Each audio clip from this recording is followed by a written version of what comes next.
sur le caractère quasi indispensable d'adopter ce texte. La première chose que je voudrais dire, c'est que je ne connais pas une seule loi de programmation des finances publiques qui ait été dans le temps respectée de manière importante. Alors certes, pas toujours à cause du gouvernement. C'est vrai qu'il y a eu des crises qui ont pu expliquer le fait de perdre la route tracée, même si à mon avis, on serait bien conseillé de penser que des crises de ce type, malheureusement, au vu de la situation dans le monde international, pour diverses questions, elles seront inévitables à l'avenir. Mais en tout cas, ça n'a pas été suivi d'effet. Pour autant, ça n'a pas empêché de gouverner ce pays. C'est un texte politique. C'est pas juste un texte technique. Ça présente une trajectoire avec une méthode, avec une analyse macroéconomique.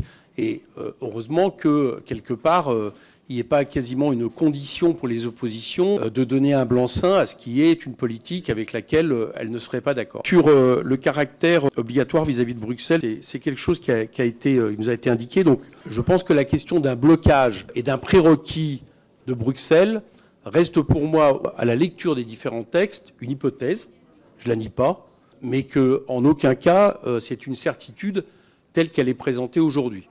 Maintenant, je voudrais revenir sur le sens politique de cette trajectoire. Moi, ce que je regrette, et c'est un peu en lien d'ailleurs avec le rapport sur les services publics, c'est pas nouveau, et vous le savez, c'est qu'on ne part pas de ce qui me semble absolument essentiel pour les années à venir, c'est-à-dire la question du besoin des Français en matière climatique et environnementale à travers la bifurcation écologique. Autrement dit, on ne regarde pas ce qui est nécessaire et de savoir comment, à partir de là, on le finance, en jouant à la fois sur la question des impôts, en jouant sur la question des différentes dépenses publiques, mais en jouant aussi sur la question du déficit. On fixe que le point décisif, le vecteur principal, c'est de réduire les déficits à 2,7% en 2027. Or, vous le savez, moi je considère que la dette écologique est la dette prioritaire parce que celle-ci, elle ne peut pas, j'allais dire, ni être négociée, ni annulée, ni quoi que ce soit.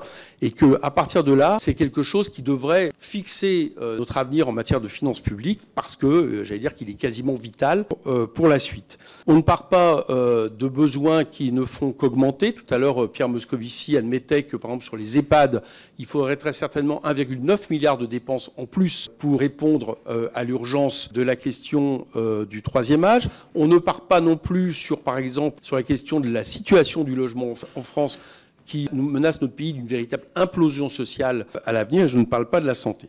La deuxième chose, du coup, ça interroge évidemment la dette. Je vous ai remarqué que la charge de la dette allait passer de 1,9% aujourd'hui par rapport au PIB. Ça a été réévalué par le HCFP, puisqu'il passe maintenant à 84 milliards de charge de la dette en 2027, donc ça fait 2,6%.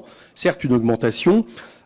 Mais une augmentation qui n'est pas, j'allais dire, de passer du simple au double. Elle va être incontestablement importante, mais je voudrais rappeler quelque chose qui me paraît ne jamais rentrer en compte, c'est qu'on a l'impression que cette charge de la dette en général, c'est un espèce de tonneau des Danaïdes, on met de l'argent, et puis c'est de l'argent mis par les fenêtres. Enfin, la dette, c'est aussi ce qui permet des investissements. C'est aussi ce qui crée de la richesse.